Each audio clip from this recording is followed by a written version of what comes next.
Hi friends, welcome to ஜென்டாக் channel. இன்றைக்கி நம்ம என்ன பார்க்க போகிறோம் அப்படின்னா, முருங்கைக்கீரையும் கருவேப்பிலையும் வச்சு ஒரு இட்லி பொடி தான் ரெடி பண்ண போகிறோம். அதுக்கு நான் என்ன எடுத்திருக்கேன் அப்படின்னா, முருங்கைக்கீரையை ஒரு கெட்டு எடுத்திருக்கேன். கருவேப்பிலை ஒரு கைப்பிடி அளவுக்கு, இந்த அளவுக்கு நிறைய எடுத்துக்கோங்க.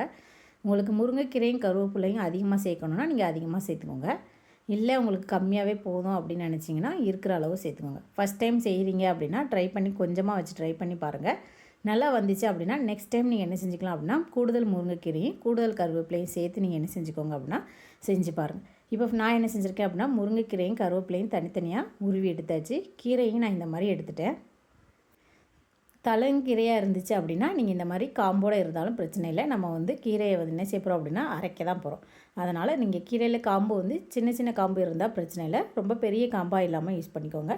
கருவேப்பிலை முடிஞ்ச அளவுக்கு நம்ம என்ன செஞ்சுக்கலாம் அப்படின்னா, காம்புகளை எல்லாத்தையும் நீக்கிட்டு இலைகளை மட்டும் யூஸ் பண்ணிக்கலாம். இதுக்கு நான் என்ன எடுத்திருக்கேன் அப்படின்னா, ஒரு 50 கிராம் கடலைப்பருப்பு எடுத்துக்கோங்க, 100 கிராம் சிறுபருப்பு, 150 கிராம் உளுந்தம்பருப்பு, அதுக்கடுத்து கொஞ்சமாக ஒரு 3 டேபிள் ஸ்பூன் எள்ளு சேர்த்துருக்கேன், ஜீரகம், மிளகு, கடுகு, வெள்ளைப்பூண்டு. வத்தல் நான் சேர்க்கலை. வத்தல் உங்களுக்கு விருப்பம்னா நீங்கள் சேர்த்துக்கோங்க. இப்போ இதில் என்ன செஞ்சுக்கலாம் அப்படின்னா, கருவேப்பிலையை ஃபஸ்ட்டு நல்லா வறுத்து எடுத்துக்கணும். எண்ணெய் எதுவுமே சேர்க்கக்கூடாது. எண்ணெய் சேர்க்காம தான் நம்ம வறுத்து எடுக்க போகிறோம். ஃபஸ்ட்டு கருவேப்பிலையை நம்ம என்ன செஞ்சுக்கலாம் அப்படின்னா, ஒரு பாத்திரத்தில் அடிக்கனமான பாத்திரத்தை வச்சுக்கோங்க. கருவேப்பிலையே நல்லா கலர் மாறக்கூடிய அளவுக்கு அந்த நம்ம நல்லா வறுக்கப்போ கருவேப்பிலை மனம் எப்போ வருதோ அப்போ நீங்கள் அடுப்பை ஆஃப் பண்ணிக்கலாம். அந்த கருவேப்பிலையில் சரசரன்னு ஆகணும். நம்ம கையில் எடுத்து பார்க்குறப்ப நல்லா சலசலன்னு சவுண்டு வந்துச்சு அப்படின்னா நல்லா ஃப்ரை ஆகிடுச்சின்னு அர்த்தம். ரொம்ப டீப் ஃப்ரை பண்ண வேண்டாம்.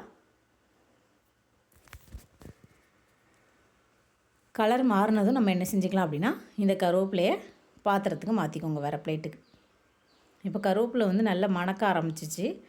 இப்போ கொஞ்சம் என்ன செஞ்சுருக்கு அப்படின்னா, இந்த பச்சை கலர் எல்லாம் மாறி கொஞ்சம் கரும் பச்சை மாதிரி மாறிடும் இந்த கருவேப்பிலை. இந்த மாதிரி வாரையும் நம்ம என்ன செஞ்சுக்கோங்க அப்படின்னா பிளேட்டுக்கு மாற்றிக்கோங்க.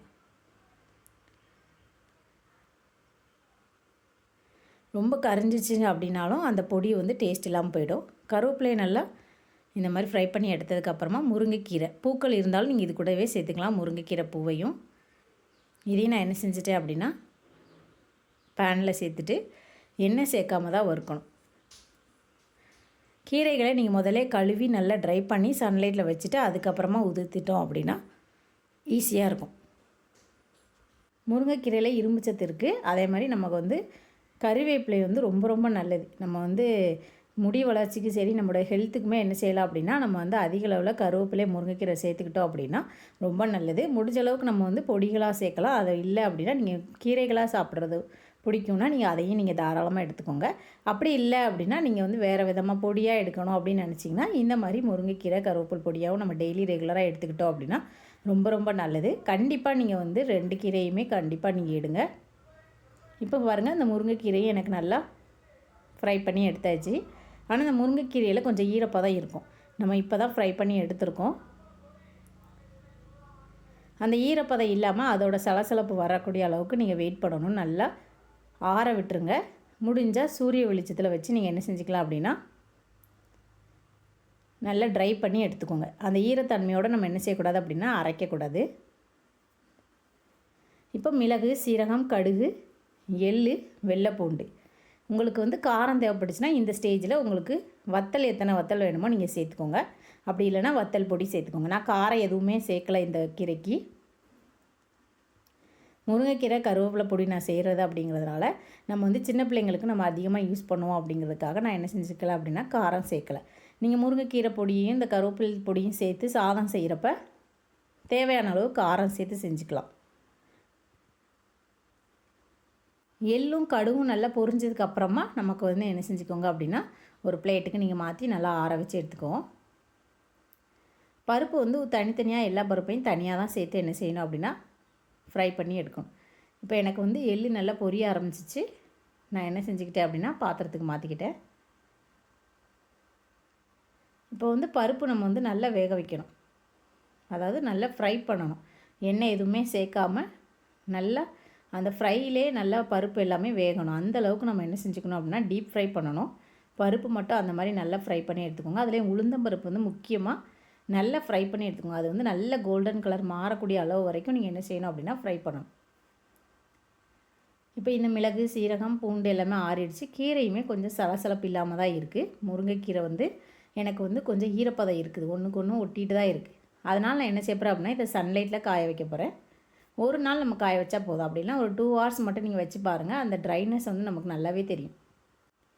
கீரைகள் ஒன்றுக்கு ஒன்று ஒட்டாமல் இருக்கணும். இந்த மாதிரி ஒட்டி இருந்துச்சுன்னா நல்லா பிரித்து விட்டுட்டு அதுக்கப்புறமா சன்லைட்டில் வச்சுக்கலாம். அப்படி இல்லைனா ஃபேன் காற்றுலையுமே ஒரு 2 நாள் நீங்கள் வச்சிங்கன்னா சீக்கிரமே நல்லா ட்ரை ஆகிடும். இப்போ எனக்கு வந்து பருப்புமே நல்லா என்ன செஞ்சிச்சு அப்படின்னா ஃப்ரை ஆகிடுச்சு. உளுந்தம்பருப்பு தான் நான் சேர்த்துருக்கேன். உங்களுக்கு வந்து கருப்பு உளுந்து கிடச்சா ரொம்ப ரொம்ப நல்லது. அப்படி தொலியோடு நீங்கள் சேர்த்து என்ன செஞ்சுக்கலாம் அப்படின்னா இந்த இட்லி பொடிக்கு யூஸ் பண்ணிக்கோங்க.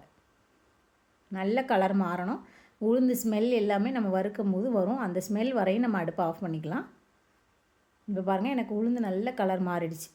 இந்த மாதிரி நல்ல கோல்டன் கலர் வந்ததுக்கு அப்புறமா நீங்கள் என்ன செஞ்சுக்கோங்க அப்படின்னா பிளேட்டுக்கு மாற்றிக்கோங்க. உளுந்தை நல்லா வறுத்தா மட்டும்தான் அந்த பொடி வந்து நல்ல டேஸ்ட் இருக்கும்.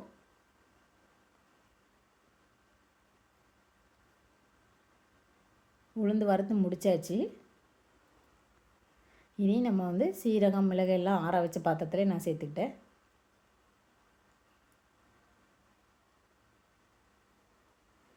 அடுத்து வந்து நம்ம வந்து சிறுபருப்பை நல்லா வறுத்து எடுத்துக்கலாம். சிறுபருப்பு ரொம்ப டைம் ஆகாது, 2 நிமிஷத்துலேயே நமக்கு என்ன செஞ்சிடும் அப்படின்னா கலர் மாறிடும்.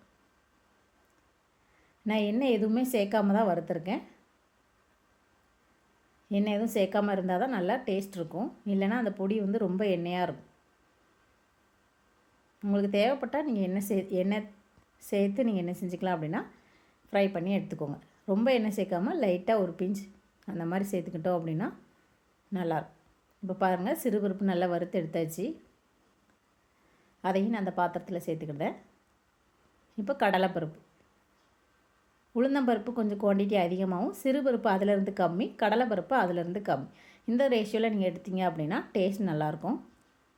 இந்த கடலைப்பருப்பு சேர்க்குறதுனால நம்ம என்ன செஞ்சுருக்கோம் அப்படின்னா பூண்டு சேர்த்துருக்கோம். பருப்பு எல்லாமே சேர்க்குறப்ப வாயு தன்மை இருக்கும். அதனால் நீங்கள் என்ன செஞ்சுக்கோங்க அப்படின்னா அதை கண்ட்ரோல் பண்ணுறதுக்காக நம்ம என்ன செஞ்சுக்கலாம் அப்படின்னா வெள்ளை பூண்டு சேர்த்துக்கோங்க. பருப்பு வேண்டாங்கிறவங்க அவாய்ட் பண்ணிக்கலாம். கண்டிப்பாக உளுந்தம்பருப்பு சேர்த்துக்கோங்க. இது கூடவே நான் கொஞ்சமாக சால்ட்டு சேர்த்து நல்லா ஃப்ரை பண்ணியாச்சு. இந்த பருப்புமே என்ன செஞ்சிச்சு அப்படின்னா நல்லா ஃப்ரை ஆகிட்டு கலர் நல்லா கோல்டன் கலர் ப்ரௌன் வந்துருச்சு. இப்போ இதை அடுப்பை ஆஃப் பண்ணிக்கலாம். இதையும் நான் அதே பாத்திரத்துக்கு மாற்றிக்கிறேன். இப்போ இந்த பருப்பு எல்லாமே நல்லா ஆறணும். ஆறினதுக்கப்புறம் தான் நம்ம என்ன செய்ய போகிறோம் அப்படின்னா மிக்ஸி ஜாரில் போட்டு அரைக்க போகிறோம். இந்த ஸ்டேஜில் நீங்கள் வத்தலும் சேர்த்து அரைச்சிக்கோங்க, காரம் வேணுங்கிறவங்க. வயசானவங்களாக இருந்தீங்கன்னா காரம் வந்து அவாய்ட் பண்ணிக்கோங்க. இப்போ இது வந்து ஒரு 2 hours நான் என்ன செய்ய போகிறேன் அப்படின்னா சன்லைட்டில் வச்சுருக்கேன்.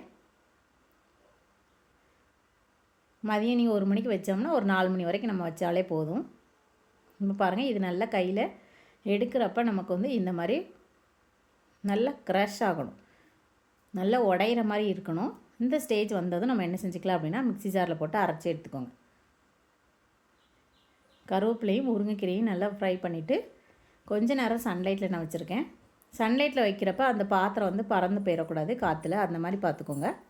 ஃபஸ்ட்டு இந்த கீரைகளை அரைச்சிக்கோங்க. தண்ணி சேர்க்காமல் நல்லா அரைச்சி எடுத்து நல்லா பொடியாக அரைச்சிக்கோங்க. மாவாக இருக்கணும், அந்த அளவுக்கு நல்லா மிக்ஸி ஜாரில் போட்டு அரைச்சி எடுத்துக்கோங்க. சலசலப்பு இருக்கக்கூடாது, இலைகள் எதுவுமே தெரியக்கூடாது.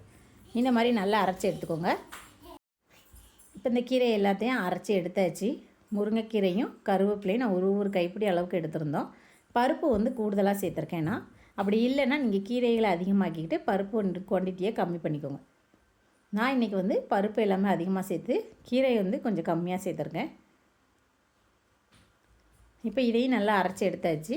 இப்போ இந்த கீரைகளையும் பருப்பு எல்லாத்தையும் சேர்த்து ஒன்றா மிக்ஸ் பண்ணி வச்சுக்கோங்க.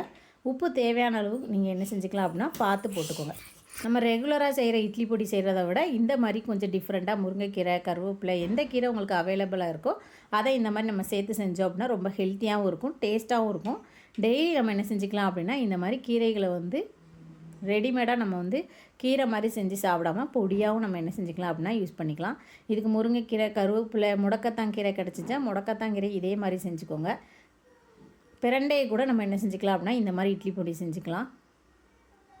வல்லாரைக்கீரை, இந்த மாதிரி மூலிகை சம்மந்தமாக இருக்க கீரைகள் எல்லாத்தையுமே நம்ம இந்த மாதிரி இட்லி பொடியாக செஞ்சு சாப்பிட்டோம் அப்படின்னா அந்த கீரைகளோட பெனிஃபிட்ஸும் நமக்கு என்ன செஞ்சிடும் அப்படின்னா ஃபுல்லாகவே கிடச்சிரும். அப்படி இல்லைன்னா வெறும் முருங்கைக்கீரை கருவேப்பிலை வெறுமனையாக நம்ம பேனில் என்ன செஞ்சுக்கலாம் அப்படின்னா ஃப்ரை பண்ணிவிட்டு அப்படியே நீங்கள் வந்து மிக்ஸி ஜாரில் போட்டு அடித்து டெய்லி நம்ம சாப்பிடும்போது ஒரு ஸ்பூன் நம்ம வந்து சாதம் சாப்பிட்றதுக்கு முன்னாடி, அதாவது குழம்பெல்லாம் ஊற்றி சாப்பிட்றதுக்கு முன்னாடி ஒரு ஸ்பூன் இந்த மாதிரி கீரை பொடியை மட்டும் தனியாக சேர்த்துட்டு கொஞ்சம் நெய் ஊற்றி சாப்பிட்டோம் அப்படின்னாலும் அதோட பெனிஃபிட்ஸ் நமக்கு ஃபுல்லாகவே அப்படியே நமக்கு கிடைக்கும். அப்படி இல்லைங்கிறவங்க இட்லி தோசை சாதம் இந்த மாதிரி ட்ரை பண்ணணும்னு நினைக்கிறவங்க இந்த மெத்தடே நீங்கள் என்ன செஞ்சுக்கலாம் அப்படின்னா ஃபாலோ பண்ணி எடுத்துக்கோங்க. இப்போ கருவேப்பிலை முருங்கைக்கீரை சேர்த்த ஒரு இட்லி பொடி சூப்பராக ரெடி ஆகிடுச்சு. இதை நம்ம வந்து சாதத்துக்கு யூஸ் பண்ணிக்கலாம். முருங்கைக்கீரை சாதம் அப்படி இல்லைனா கருவேப்பிலை சாதம் நம்ம செய்யணும் அப்படின்னா யூஸ் பண்ணிக்கலாம். அப்படி இல்லைனா இட்லி தோசைக்கு நீங்கள் யூஸ் பண்ணிக்கலாம். தேங்க்யூ.